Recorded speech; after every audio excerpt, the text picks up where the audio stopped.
Welcome to the Turkey Hunter Podcast with me, your host, Andy Galliano. In this podcast, I share with turkey hunters just like you how to have more turkeys on your hunting property and how to have more successful turkey hunts. I teach you how to do this with tips and interviews with turkey hunting pros, wildlife management tips, and entertaining turkey hunting stories. Tune in weekly as I share proven and simple strategies to help you have more success this turkey season.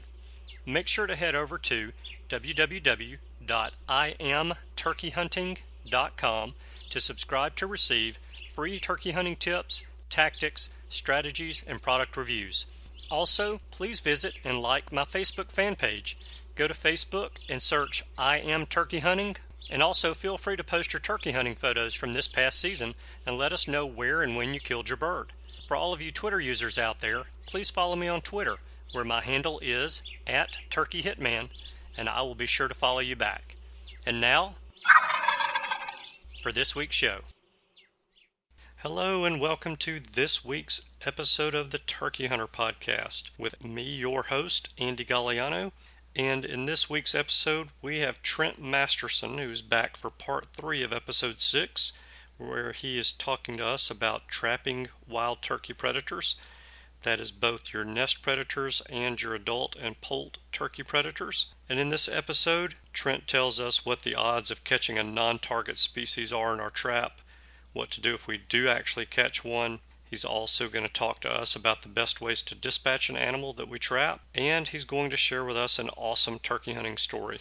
So without further ado, here's Trent Masterson. Now, you talked about the dog-proof traps. I mean, my concern, I guess, would be with these body grip type of traps that I have, or even a foothold type of trap, catching some sort of a protected species or even a non-targeted species like somebody's dog or, a house cat or something like that. How concerned do we need to be with catching a hawk or an owl or eagle or something like that in the trap? It's extremely, extremely rare. Let's put it that way. They're very visual. Animals, right. Visual hunters. So in some places it's legal to use fur and feathers and things like that. Probably might up your chances of catching predators like that, or avian predators, hawks, owls, eagles, if you're using some kind of an attractor like that, which is really works great for bobcat. But the way you would set up for a bobcat is you block those traps in really heavily, and you want them to step in between places. You fairly conceal your trap. They'll step on almost an exposed trap, the bobcat will. So if you're blocking down the correct way, chances of you catching a hawk or an owl, he's going to come down and land in front of the set 3 or 4 feet away, bounce around a little bit, look at all the feathers and see what's going on, and then he's going to fly away. He's not going to go over and step in the right spot to stick his nose down in that hole to pull that bait out, or in that cubby to pull the bait out, or, whatever. So, like I said, it's extremely rare. A lot of states have setting within exposed bait laws. Like if you were to stake down a rabbit carcass or stake down a deer leg or things like that, that's a great way to up the chance of you catching an avian predator. But, right. Again, I've never seen it happen. So okay. I'm sure those laws are in place for a reason. I've personally never witnessed it. Well, and I would imagine as long as you've been trapping and as much as you've trapped, then I would feel pretty comfortable knowing that I'm probably not going to have to worry about it. Although, with my luck, that'd probably be the first thing that I really caught, trying to catch a coon, and instead I get a buzzard. Yeah. And now, cats and dogs, you did mention people's pets. And again, we're using traps that are very foot friendly for the animal. So if you do catch somebody's hound or you catch somebody's bird dog, usually you can walk over to that dog, and then now and then you'll get one that's pretty aggressive, and you may have to use a catch pole, and that's something you always want to have with you when you're trapping, especially predators. And I actually dispatch my bobcat with a catch pole, but you just put it over his neck and pull it tight and kind of step on a trap, let him out, and most of the time. Now, I had one German Shepherd actually try to jump in the truck with me one time, followed me in the whole trap line, and tried to get in the truck with me. So they don't, really, it doesn't, they're walking on all fours as soon as you let them go. They whine a little bit when you're in the trap. They're more scared than anything. It's nothing that's going to really hurt the animal. Now, using a body grip, you get into a situation where maybe, it could happen, or it could kill something. So it's just going to be really careful when using those. Yeah, and, you mentioned right when we started the interview that if you're trapping in an area that people are hunting birds often or running dogs for deer or hogs or whatever it may be, then probably right away to go ahead and use a dog-proof trap for your nest predators. Yeah. So you keep any of that from happening. So. And then again, like I said before, if you're using those, you're predator trapping. You're in there for coyotes and bobcats and things like that, and you want to be there as soon as it gets light. You don't want to be checking those traps later in the afternoon when it's 80 degrees out and have somebody's prize dog die of exhaustion or something like that. Just and it wasn't the trap that did it. He just struggled so much. But most of the time I find when a dog like that's used to being either chained, tied up, or boxed up. Once they realize, okay, I can't get away. They curl up in a ball and go to sleep. They figure somebody's going to come sooner or later to let them out. They don't really know any better. They're not as aggressive at fighting the trap as a wild animal is. They just kind of laid back and just relax when that kind of stuff happens. So you mentioned, I think you called it a catch pole. Yeah. When you're catching traps, and that's the pole that has a little snare on the end of it where you get the animal around the neck and you got it. Yep, exactly. Tied on the other end. Okay. Right. Like I said, it's a great way to dispatch bobcats.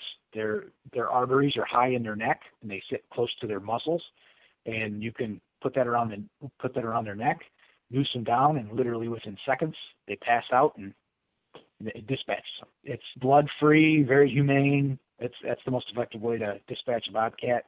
With other animals, it's different. But I love that catch pole. And I always, you always want to have a catch pole with you. You never know what you're going to run into out down the line. Then your other method for dispatching would be a firearm, I'm assuming. Yes, unless you have restrictions where you can't use a firearm near homes or in city limits, or I also do coyote control, urban control here. Metro Detroit, and I do beaver control here. I mean, it's usually urban settings, and if you have an animal like that alive, you can't shoot within 150 feet of a residence or whatever the rule is. But anytime I'm around those urban settings, there's other dispatch methods, blunt force. Yeah. Hit them hard with a big stick. It's really what it is, and there's tricks to it to making it very, very effective, very quick as far as that goes. But I would prefer to have a sidearm with a CV short in it. And on a coyote, I shoot them in the heart. I try to shoot them right behind the front shoulder. The CV short usually goes in and doesn't come out.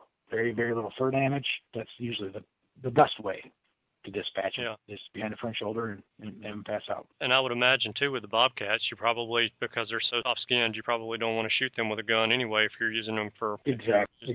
Using fur. And they're one of our most valuable fur bearers there is, so you want to be really careful with them when you catch them. You want to take care of the fur and be careful with them. So. And that leads me to another question. I know the fur market is up and down and all over the place, and it's a locational thing. It's a seasonal thing. Yeah. Just kind of overall, what is the trend in fur prices over the past couple of years? Okay, over the past couple of years, it is all over the place. Exactly what you just said. It went to... not last fall, but the previous fall, to the highest levels I've seen in my career. I've never seen prices the way they were that year, and it was just about with everything across the board. I think every animal hit record highs. It's softened a little bit this last year, and it's continuing to soften. I would say and it depends on the species. I trap full-time in November, December for muskrat, and that's what I target here at home. 2 years ago, the first auction I sold at, I think I had a 1688 average on muskrats. And when you're catching thousands of them, it adds up. And that year was absolutely amazing. Like I said, when I was younger, I saw $5 for the first time. I thought that was unbelievable, and I can't tell you how many muskrats I've sold for $1 and $1.50. So even now that it's softened down, it's softened down to about $10 or $12. That's still really a really good price for muskrats. Holy cow! Almost $17 for a muskrat. And that's on average. Yeah, that's taking the little damaged kits and everything, and all the way up to the big ones. So, yeah, it's been all over. I had friends last year that sold raccoons that shipped to the big Canadian auctions, and they had $117 raccoons from Michigan. I mean, $40 averages on raccoons, just absolutely amazing numbers. And now I'm hearing guys that have been shipping, if you get $10 on average, you're doing good on raccoons. And that's a northern raccoon. Right. It didn't hit the southern fur as bad, what they call a semi-heavy raccoon. They're still down, but they're not. I mean, then they only climb to $6 or $8. For them to drop to 4 or 5 isn't horrible. You know, when guys were used to getting 30 and 40 here, and now we're down to 10, well, that's a considerable drop. And it's hinged around, and I don't claim to be any kind of an expert at it, but it's hinged around mainly Russia and China, from what I read and guys I talk to, and through our association we run auctions, so I get to handle a lot of fur. I grade fur there and help guys bundle and talk to a lot of buyers, and so I have a pretty good idea, especially because that's how I make my living, and I want to be on top of things and know I'm getting a fair price. Sure. Well, and that's something that I think that really for anybody who's going to get into trapping, if you are interested in not only improving your population of the animals that you want to hunt, the deer and the turkeys, but heck, it sounds like you can make a fair amount of money doing it to at least cover your expenses. If not, make some money, make it worth your time. Absolutely. So you may not want to go into it on a professional basis like Trent, but at least you can get a little bit of something to make it worth it. I'm always looking for a way to make a buck. There you go. So. Well, tell me, we're almost out of time. I don't want to keep you too terribly long, and I appreciate what you've offered us today. But out of all of the trapping that you've done, you've got to have some outrageous or hilarious stories. Can you think of one good one to share with us? Put me on the spot here. Oh. Yeah. I didn't think about that. We can skip it. I mean, that's like saying, "Hey, what's your biggest turkey?" I mean, I don't know. Right. I'll tell you, my wife and I did have a great turkey hunt this year, and it's a typical one, and it was a lot of fun. Opening day here in Michigan. I will share this with you guys. I mean, this is a turkey show, and we here in Michigan we have to draw lottery for tags, and so we always put in for the first hunt. If we draw it, it's great, and you get to hunt these birds before ever they're pressured. And we have a lot of public land, and I've guided here in public land for years, and so we drew our tags, and I scouted the weekend prior, heard birds gobbling in specific different locations, and Sunday we opened on Monday morning on the 21st, and Sunday night we went out and found an area where they were strutting, and we're going to cut some shooting lanes, we'll set up right over here, and this is where we're going to kind of plan on being in the morning.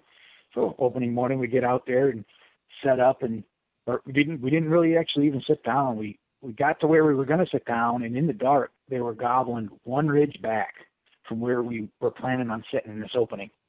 And I looked at her, and she's like, "Wow, there's quite a ways back there." And I'm like, "Yeah, we need to be up on that next ridge. We need to get back in there a little ways farther." And I hadn't been back in there in a long time. I didn't know what it was going to look like. We had some ice storms here in the winter, so a lot of trees down. So in the dark, we sneak our way back in.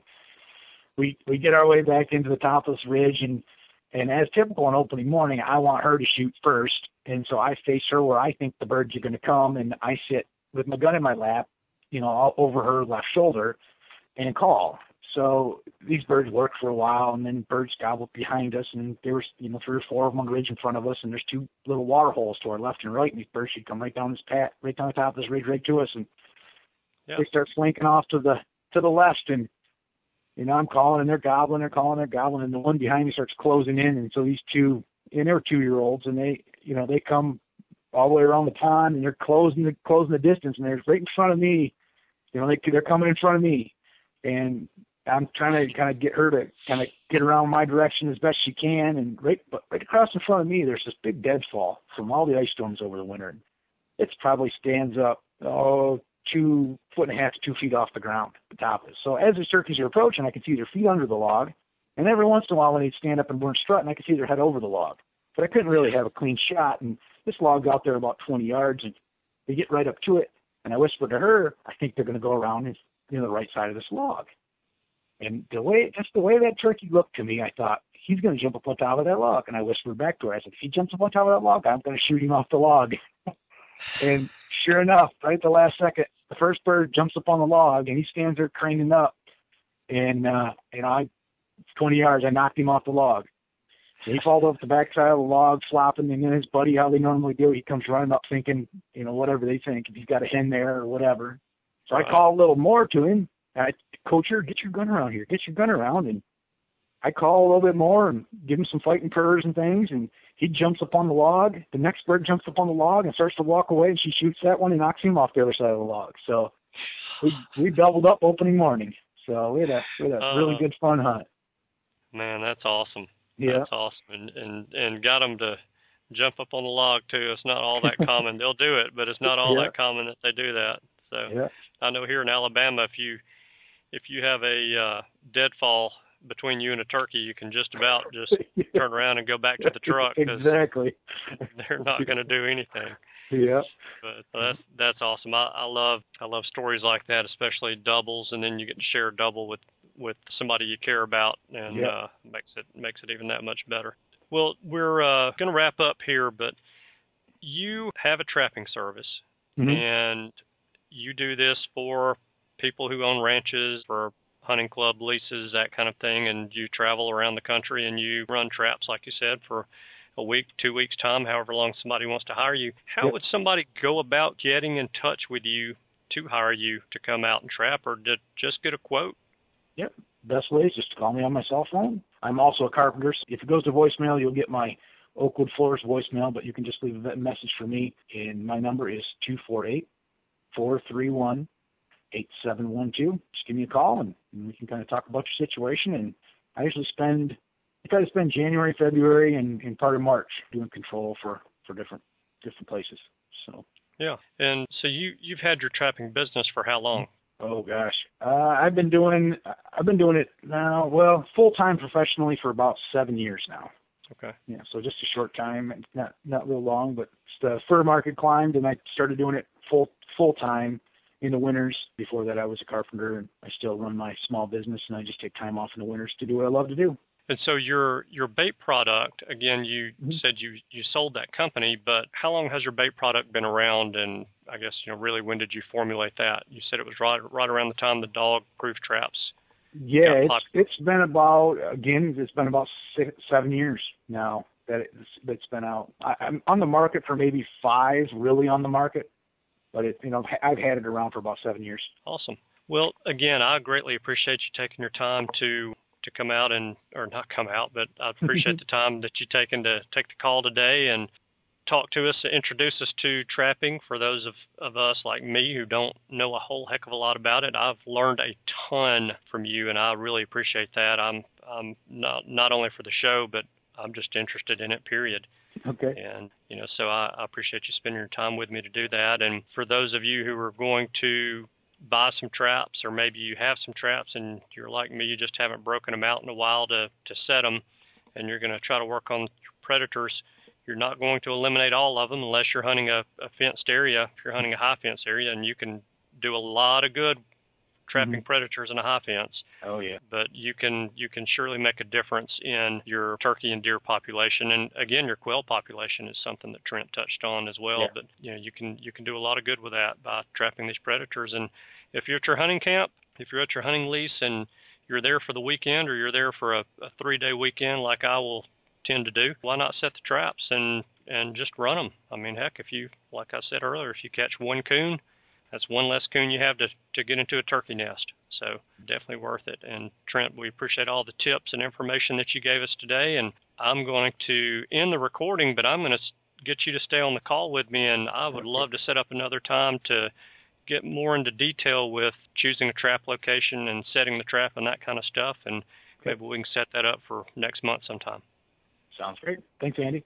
All right. Thank you, Trent. We appreciate the time, and hang in there with me, and I'm in the recording now. Okay.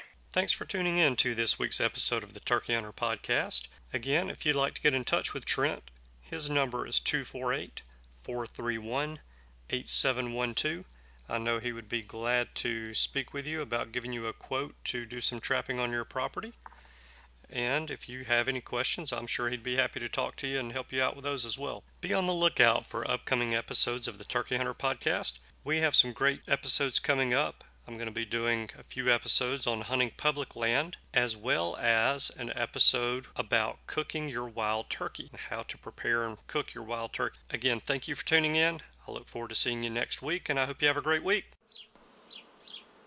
Thanks for tuning in. You were just listening to the Turkey Hunter Podcast. If you enjoyed the show, please go on over to iTunes and leave a 5-star review. And make sure to head over to www.iamturkeyhunting.com to subscribe for free turkey hunting tips, tactics, strategies, and product reviews to help you have a more successful turkey season. And stay tuned for upcoming episodes on hunting afternoon birds, how to film your hunt, and the breeding cycle of hens, as well as some guest interviews. Thanks again for listening. We know your time is valuable, and we appreciate you sharing some of it with us. See you next week.